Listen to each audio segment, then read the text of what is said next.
Assalamualaikum warahmatullahi wabarakatuh.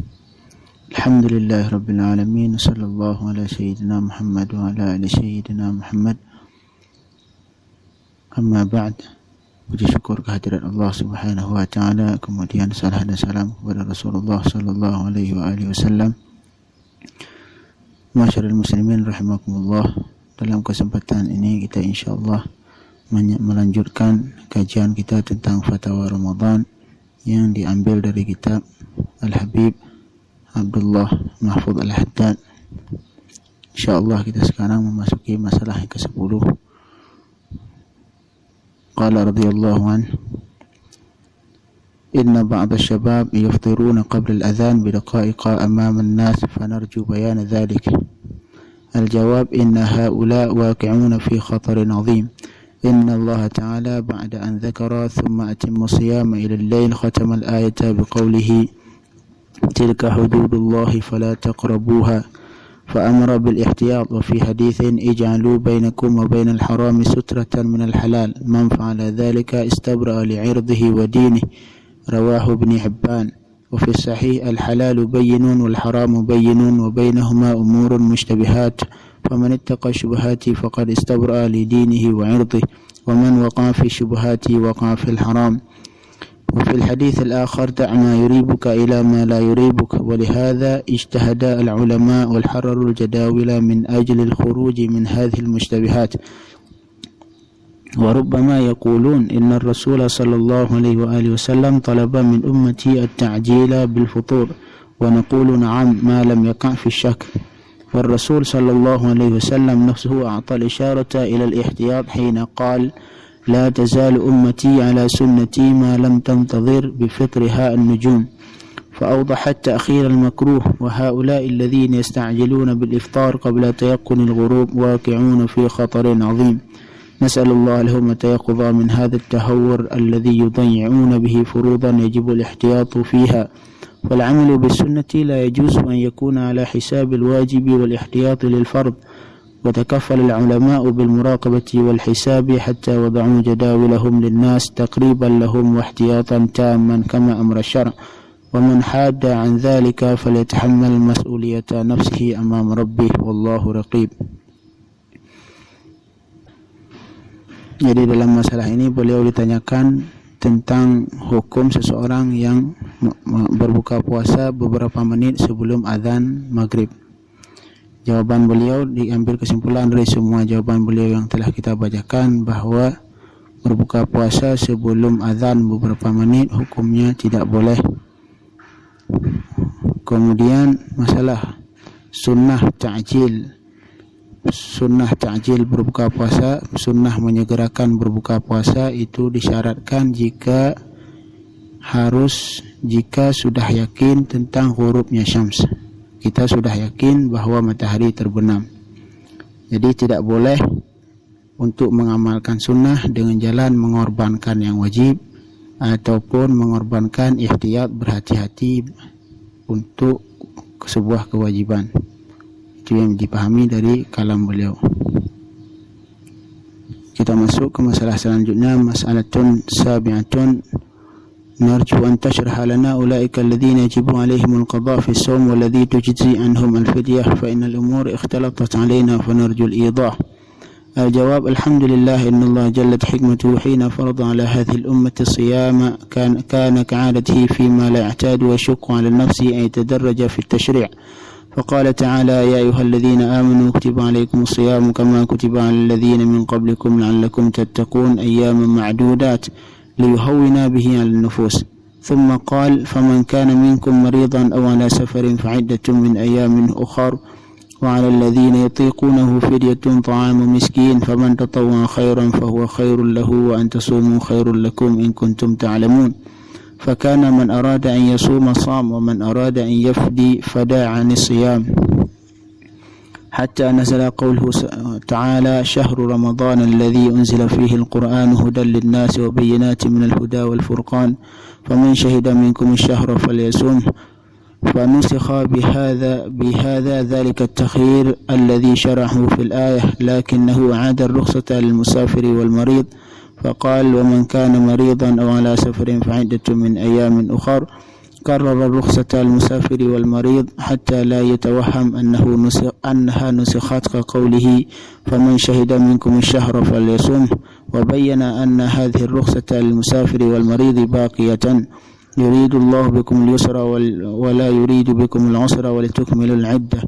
فهذه الرخصة للمسافر والمريض إذا أفطر فعليهما القضاء ولا تجزي عنهم الفدية، لأنهم قادرون على القضاء في الأيام الأخر.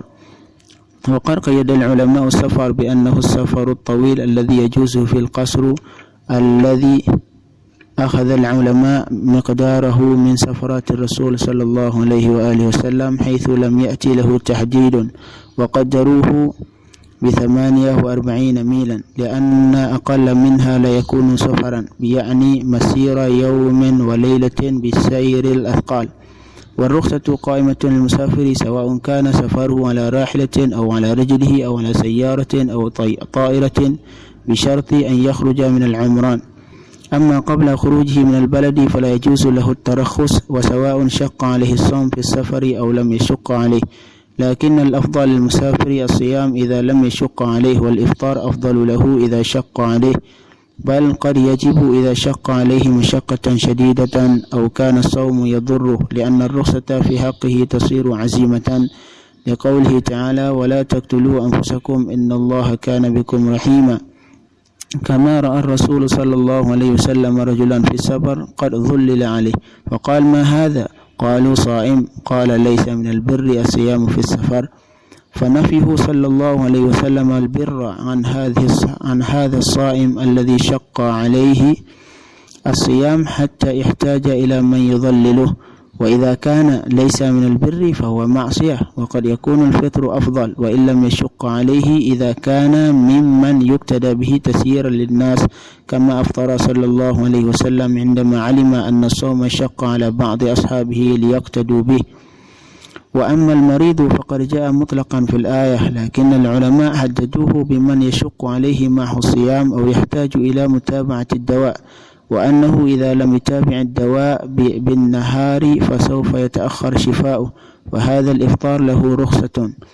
ولكن إن تضرر بصيام صار الإفطار في حقه عزيمة، والله يحب أن يؤتى رخصه كما يحب أن يؤتى عزائمه. فإذا أفطر المريض فإن الواجب عليه هو القضاء من أيام أخر، يعني في أيام صحته. وإذا تأخر شفاؤه ولو بعد سنة أو أكثر فإن الواجب عليه القضاء. فإذا استمر به المرض حتى مات ولم يتمكن من القضاء فلا شيء عليه، لكن من الاحتياط الصوم عنه أو إخراج الفدية، لقوله صلى الله عليه وسلم: من مات وعليه صيام صام عنه وليه. والذين قالوا لا يجب عليه شيء قالوا لأن الله أمره بالقضاء عند القدرة عليه، أي حال صحته، ولم تأتي له هذه الأيام في الصحة فلا شيء عليه. لكن هناك من المرضى من تجب عليه الفدية ابتداء، وذلك هو المريض الذي لا يرجى بره، وعبر عنه الفقهاء بالمرض المزمن، وذلك كأصحاب بعض الأمراض كأمراض الكلي، وخصوصا أولئك الذين استؤصلت لهم إحدى الكليتين وبقي على كلية واحدة، فينصحه الطبيب بعدم الصوم، لأن الصيام يضر كليته الوحيدة. وكذلك بعض أمراض القلب وغيرها، فهؤلاء تجب عليهم الفدية ابتداء، أعني يخرجون عن كل يوم مدا، والصائم 4 أمداد، وهو مقدار الفطرة الواجبة، فهذا المقدار هو الصاع عن 4 أيام، ويمكنه إخراج هذه الأمداد في كل يوم مد، أو يجمعها كلها 30 مدا فيخرجها دفعة واحدة أول الشهر أو آخر الشهر، أو يفرقها على مدى الشهر، فكل ذلك جائز له. ومن لم يخرج المدة من هؤلاء فمات فورثته مخيرون بين الإطعام عنه أو الصيام، ويمكنهم أن يفرقوا الأيام إذا لم يحبوا أن يخرجوا الفدية.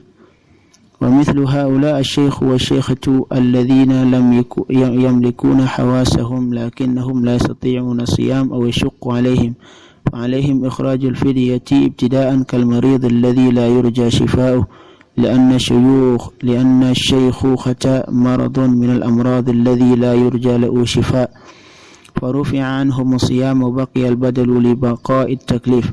وأما الحامل والمرضع فيرخص لهن في الصيام إن لم يضرهن، وإذا أحسسنا بالحاجة للفطر من أجل أنفسهن وصحتهن أو من أجل ذلك مع الخوف على الولد فلهن الإفطار وعليهن القضاء إذا زال العذر ولا فدية.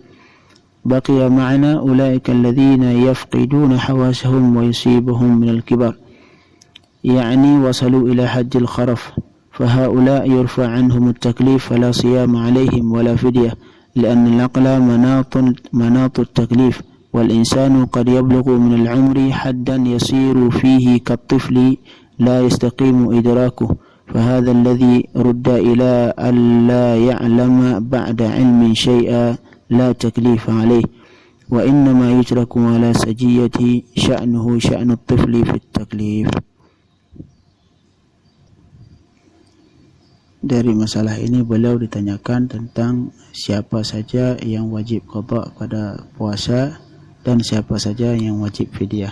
Jadi orang-orang yang dirukhsahkan, dibolehkan untuk tidak berpuasa, kemudian siapa yang wajib qada dan siapa saja yang wajib bayar fidyah. Jadi jawaban beliau bisa disimpulkan, yang pertama, musafir dia boleh tidak berpuasa tapi dengan syarat kemudian wajib qada, tidak wajib fidyah, dengan dua syarat. Yang pertama, safarnya harus safar yang tawil, ukuran boleh kasar salat yang ukurannya sekitar 48 mil. Itu syarat yang pertama, harus safar yang jauh. Kemudian syarat yang kedua, harus sudah keluar dari batasan daerahnya. Jadi tidak boleh ketika dia masih dalam keadaan di kampungnya, harus keluar dari kampungnya. Kemudian yang kedua, marid, orang sakit, itu dipahami ada dua, sakit ada dibagi dua. Ada yang sakit ada harapan untuk sembuh, itu menurut beliau boleh meninggalkan puasa, tapi dengan syarat tadi. Ada kala yang tidak sanggup berpuasa karena sakit, ataupun dia membutuhkan untuk melanjutkan pengobatan, melanjutkan untuk minum obat, yang jika dia berpuasa maka bakal lama untuk sembuh penyakitnya. Maka bagi dia boleh berbuka puasa dan harus mengqadha. Sedangkan sakit yang tidak ada harapan sembuh, maka seperti yang tidak ada kemungkinan, tidak ada harapan untuk sembuh, maka bagi dia harus boleh meninggalkan puasa dan wajib fidyah, bukan wajib qada. Kemudian yang ketiga, masalah orang yang sudah tua, itu di situ dibagi dua masalah. Imma tua tadi, tua yang sudah sampai hilang akal karena terlalu tua jadi pikun sehingga dia tidak memiliki akal seperti anak-anak. Jadi kalau tua yang sudah hilang akal maka hukumnya dirafa' taklif, dalam arti beliau tidak wajib berpuasa, tidak wajib fidyah, dan juga tidak wajib qada. Sedangkan tua yang masih memiliki akal, cuman beliau tidak mampu berpuasa karena tuanya, hukumnya terhadap mereka wajib fidyah dari pertama. Jadi tidak wajib qada, wajib fidyah. Sedangkan yang selanjutnya, orang hamil ataupun murdi, hamil ataupun orang yang menyusui ke anak, itu hukum bagi mereka kalau membutuhkan buka puasa karena khawatir ke sendiri ataupun khawatir ke kesehatannya, ataupun khawatir ke sendiri dan kesehatannya, di samping juga khawatir ke anak, maka saat itu mereka boleh berbuka puasa, cuman wajib qada. Jadi wajib qada jika berbuka puasa karena khawatir ke sendiri saja, atau khawatir ke sendiri dan juga khawatir ke anak, maka saat itu mereka sunnah berbuka puasa dan wajib qada. Kemudian masalah fidyah, beliau menjelaskan bahwa fidyah ukurannya setiap hari harus 1 mud. Mud ibarah dari 1/4 sa' yang kadar wajib zakat fitrah. Jadi 1/4 kadar zakat fitrah. Jadi dikeluarkan setiap hari ukuran 1 mud. Cuman ini 2 masalah dari kita pada kesempatan hari ini. Assalamualaikum, semoga bermanfaat. Assalamualaikum warahmatullahi wabarakatuh.